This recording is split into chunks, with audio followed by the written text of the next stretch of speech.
Hating on Hartford. Next.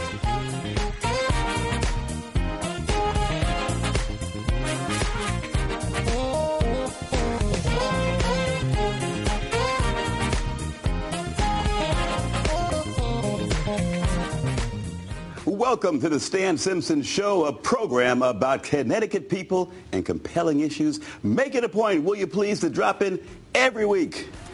Is Hartford really one of the deadest cities in the country? A recent poll claims just that. Today we'll talk with two decidedly pro-Hartford patrons who beg to differ.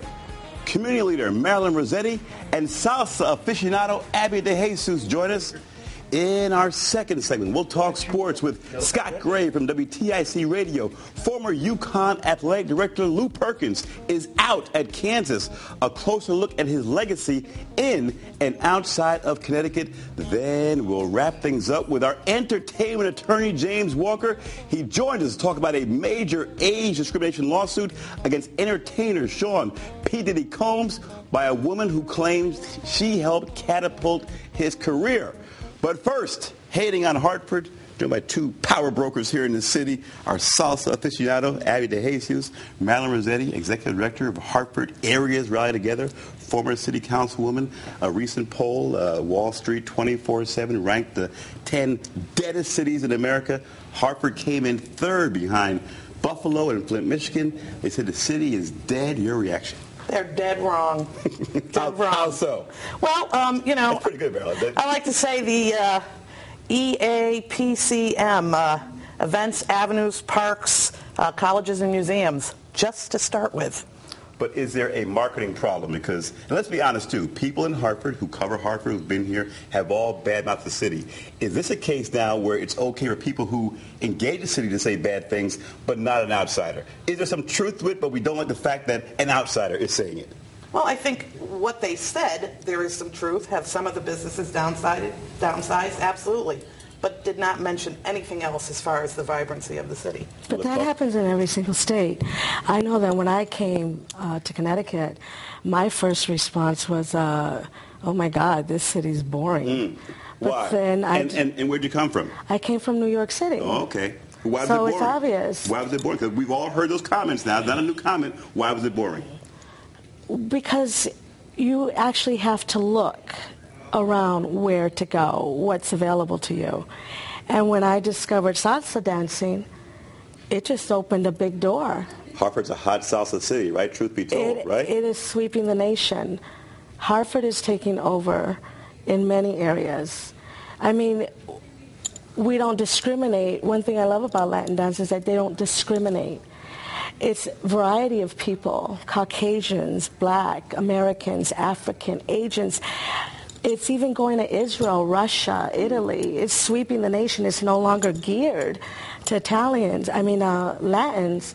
But the good thing about it is that when you see salsa, you begin to have a bigger social life. You meet great people, and it's very therapeutic.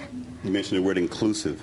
Hartford, if anything, a very inclusive city, right? It is a majority Latino city, which some people don't recognize or refuse to recognize, but Latinos are the majority. You have West Indians, you have African Americans, yes. you have Caucasians, you have Africans, Croatians. I mean, right. An extraordinarily mixed city. Brazil. Do we do Brazilians? Oh, yeah. Haiti now, right? Yeah. Emerging population. Yeah. Mm-hmm. Do we do a good enough job as a region in embracing that culture? It seems that the one thing that should put Hartford front and center is its diversity. And a lot of folks don't always talk about that as an asset, per se. No, they don't talk about it as an asset. I think sometimes people think it's a negative. I saw something that went by about perception. I think that's much more deadly than reality. Our reality is what we're talking about, that we are diverse, and that's a good thing, that there are things to do, even if you look for them. I had a new employee who moved on to another employment in the city. She was from Tacoma, Washington, and she said, I want to stay here. This is a great city. The size is, you learn the streets, you can learn where you are. There's so many things to do, and it's a diverse population. She met so many different people. Only 18 square miles, and some say it's unfair to look at Hartford as a city, that the way to look at Hartford is part of a region, that you look at it as part of Bloomfield and Windsor and Simsbury, that you have to look at Hartford as part of a major region, not just one small city. Exactly, the whole Hartford, not just downtown Hartford, even the inner side of Hartford has amazing clubs like La Casona. That is a Latin club, but it doesn't just gear to Latin. You'll see all types of people. I mean, on Thursday nights, it's swept over. It's one of the biggest clubs in Connecticut. Not only Connecticut, you have Springfield coming, you have New York coming. It's really getting there. It's really coming along. On Thursday nights, I teach there, and you have to see, it's not just Latin people. I think people are so scared to come into the center of Hartford, and they shouldn't judge a book by its cover. They should check it out. Well, let's take a look at crime, because that's a perception issue there. A lot of people are very afraid to come to the city. Crime has been a problem. The perception of crime has been a problem, though the stats say that crime is going down. Absolutely. The perception of the city is unsafe. How do you deal with that? You're a former councilwoman. How do you respond to that? Again, I think it's perception. I can talk to what we do. We have a first-time home buyers program at Hart, low to moderate income folks, about education. We had close to 75 people close on homes in Hartford last year.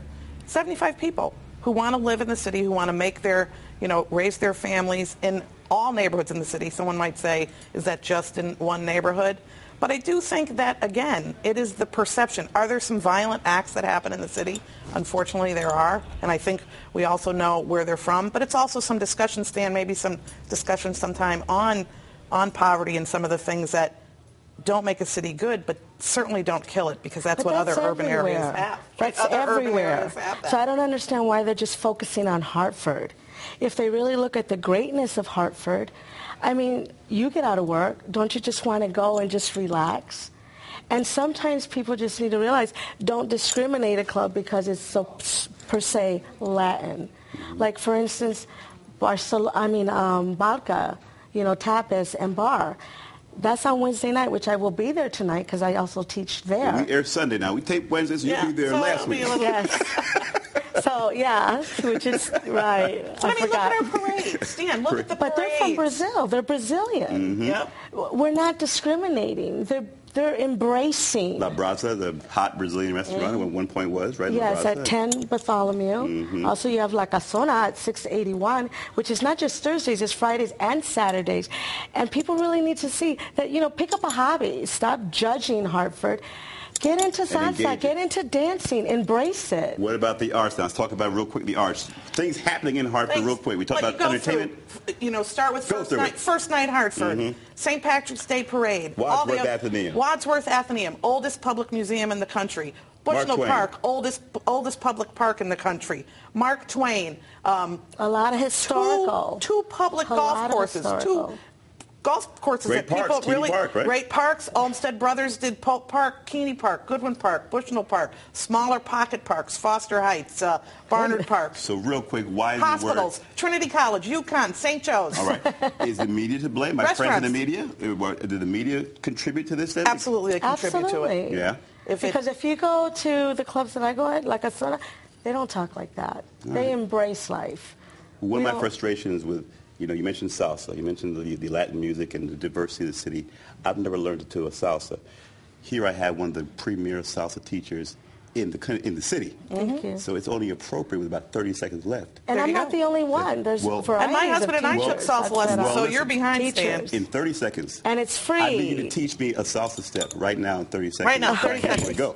Basic step. Cue the music up. Go. Forward. Watch your microphone. But that's okay. Basic step. Okay, 1 30 forward, seconds. Good, 2 guys. up and down, 3, 5 back, 6, 7. That's a basic 1, 2, 3, 5, 6, 7. Right like that. Oh, yeah.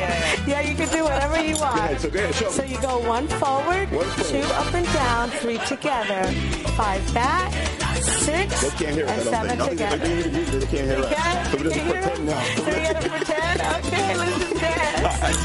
All right, we're good. Thank you We'll come back. All right. When we come back, can you hear me now? When we come back, folks, I hope you enjoyed that. See, I had some steps. I learned from my teacher. I did pretty good, I thought.